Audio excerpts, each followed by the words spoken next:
Dan Wheldon, Jim Clash, nice to see you. Pleasure. This is our 2005 Indy 500 winner, two-time winner now, just won it 2011. Dan, it was a dramatic finish. I want you to take me through the last lap. I'm going to go back a little bit before that, if I may.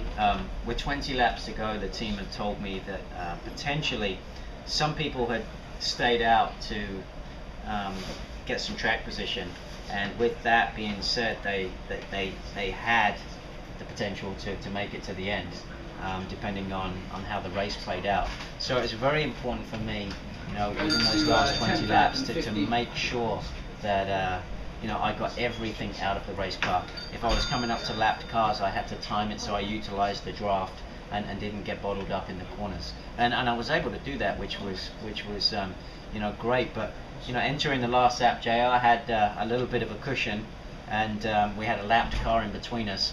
I got a very good run going down the back stretch into turn 3. I wasn't able to quite overtake the lap car, but at that point I knew I had to not get bottled up just in case JR had a hiccup before the start-finish line, i.e.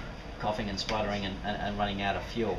So I committed with a very aggressive maneuver into turn 4. I got alongside Anna Beatrice. Actually, I did it so last minute that she actually ended up moving up the track nearly as high as JR did, but not quite. But with that, I was so focused on clearing her that I didn't notice that, or it was later that I noticed that JR got up into the grey and made contact with the wall.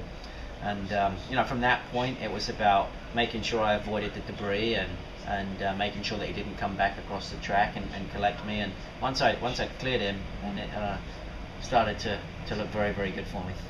What was your thought the moment he hit the wall? Make sure I miss the debris and make sure he doesn't come back and collect me. I was incredibly focused the whole race. It was very important for me personally to know that because this is my potentially last race of the season, that I did everything in my power to win.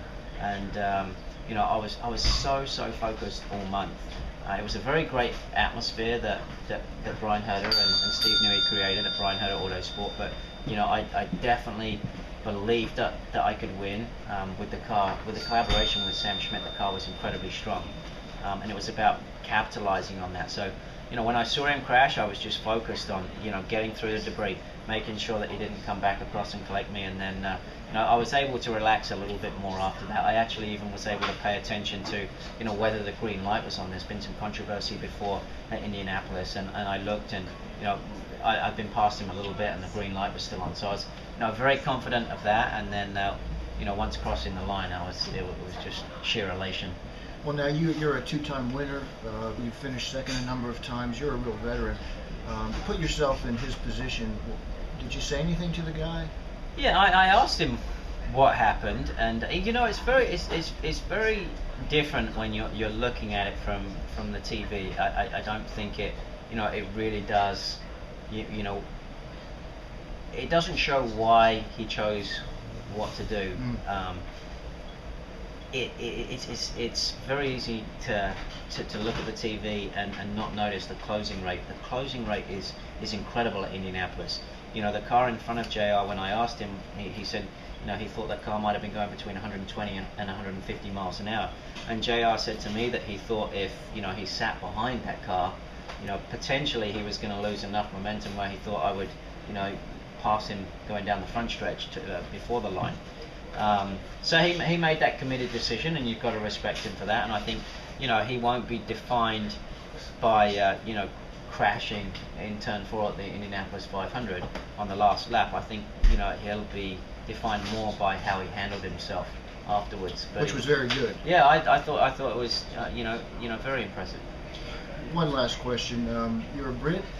This is America's greatest spectacle, as you call it. It's the 100th anniversary, and you won it. Put it in perspective of a Brit winning America's greatest race. Well, obviously, being British, motorsports is incredibly prominent. There's two sports that really matter in England, and that's motorsports and soccer. So I think certainly we have a good understanding of what it means to be part of the Indianapolis 500, let alone win the Indianapolis 500. And you know, I'm actually part of a group in England called the British Racing Drivers Club, and you know, that club is really has a lot of great values and very much understands the importance of these type of events. So it's you know, for me to be on that list of two-time winners is very special. I mean, being on that baby board as a winner is in itself a fantastic achievement, but to be on it twice, and you know, to be the winner of the 100th anniversary of the Indianapolis 500 is just you know, so special. Well, I got to say, as an American racing fan, we love you here. We're going to root for you to become a 3-time winner so you can tie Elio, and then maybe someday tie Rick Mears as a 4-time winner. Yeah, I would love to. I'm not going to get ahead of myself because, you know, it's taken me 6 years to win a second. So, you know, I absolutely love the Indianapolis 500. You know, I love everything about the event, and yeah, I look forward to coming back many more times. And hopefully you will get a ride at some point for the rest of the season. Yeah, you know, that's I think that the media perhaps perceive a ride as something different to me. I mean, for me, it's, what is it to you? For me, at this stage in my career, I've had a difficult couple of seasons, and so to come back and achieve this, you know, with Brian and Steve Newey is, you know, is a great achievement in itself, and it's created so much momentum by jumping in any seat. And I don't mean this disrespectfully to other teams. Yes. You know, it could drain that momentum in the space of about 5-10 laps. So I want to get with a program that's extremely competitive. I would love to continue driving for Brian if the funding can be raised. But it's, you know, it's about setting myself up for a competitive ride in the future than you know, I hate to say this, but just driving for anybody. Makes sense.